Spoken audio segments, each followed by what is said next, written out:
long have you been doing it, for starters? So been growing shellfish on the Camel estuary behind us here for nearly 40 years ago now. We started growing the oysters, Pacific oysters. Used to sell them bulk to France, so we'd farm the oysters, bring them in, grade them dry size, palletise them, send them straight off to France unpurified. You're still a young lad, but were you doing that from quite a young age? No, I didn't pioneer it, I'm afraid. So friend of the family, retired gentleman, loved his shellfish. It was obviously very scarce in this country at that time.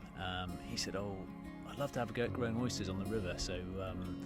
So he came out, put a few trestle tables out, a few bags of oysters, had great success, but didn't really, just wanted to keep it very small scale. He said to my uncle, you really ought to give this a go. It's brilliant. The water's great. The oysters are turning out great. So my uncle Tim took that on, and it's just grown from there, really.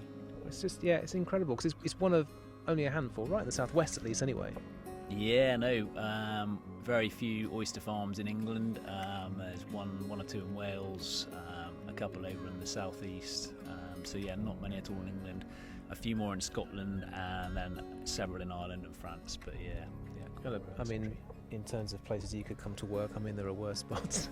Yeah, on a day like today and during the summer it's pretty beautiful, but get you back in the middle of winter when the rain's coming in sideways and it's a little bit different. Yeah, good point, because the hours are it's like a skewed normal day, so that's early starts, which this time of year is fine, but 6 a.m. or earlier in the middle of winter. Yeah, absolutely, you're beholden to the tides, so it's, that's very... And then we have to broach the idea of climate change and extremes and how things have changed over those 40 years, because initially I guess it was kind of, this is brilliant, but you've seen some changes, fair to say, even in the recent history. Yeah, we have indeed, yeah. So the oysters, when we first started farming oysters, they were kind of bomb-proof. They, very few mortalities. The shells were really thick and hardy. You could handle them, bash them around, and they survived and actually made a better meat for that. Over the recent years, we've just seen the shells get a little more fragile. In the warmer months, the oysters are harder to handle. And we've seen a lot more mussel mortality on the river as well. And we've tested for disease, tested for pollution. The only thing that we can surmise that's causing that is the increase in sea temperatures. It's a tricky one, isn't it? Because we know it's going to have a big effect. We know sea level rise is going to go up, temperature going up, the acidity.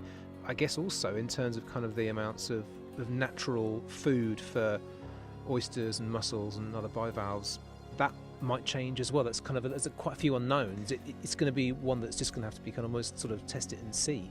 Absolutely, yeah. Some of the predictions are quite frightening, aren't they? And it is, we're seeing stuff come to fruition now, which was predicted 10, 15 years ago, and people were quite sceptical about. I think we're just beginning to see the start of things now, really. Yeah, not just in the marine environment. As a forecast, you talk about seeing 40-degree heat, and you kind of think, oh, it's going to be 20, 30 years from now, and then you go ahead and see it in 2022. So the fact that you're seeing something similar, not just thinking, oh, this will happen in a few years, it's just happening right now. That's the kind of bit, so it's like a wake-up call, isn't it? However, it's not all negative. Tell us a bit about how things have changed locally when it comes to clients who are interested in those products. Yeah, we're obviously, we're blessed with lots of good restaurants and some exceptional chefs locally. So people like Keith Floyd in the very early days, Rick Stein, really pioneered shellfish and fish. And over the years, more recently, people like Nathan Outlaw, Paul Ainsworth, the Two Goods, Paul on the Lawn. They've helped create this demand and bring shellfish to the forefront of the hospitality industry, and that's helped us build our business and keep all our produce within the UK, which is fantastic. Yeah, and in some instances, just across the water, right, in terms of food miles, you can't get much better than that. Yeah, Final question, how do you see things changing over the next 40 years?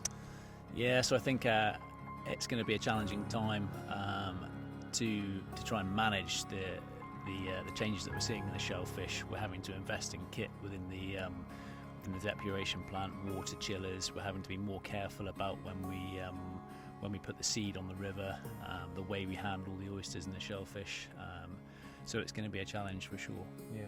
Well, best of luck. It's gone well so far. I really hope it carries on that way. Thank you.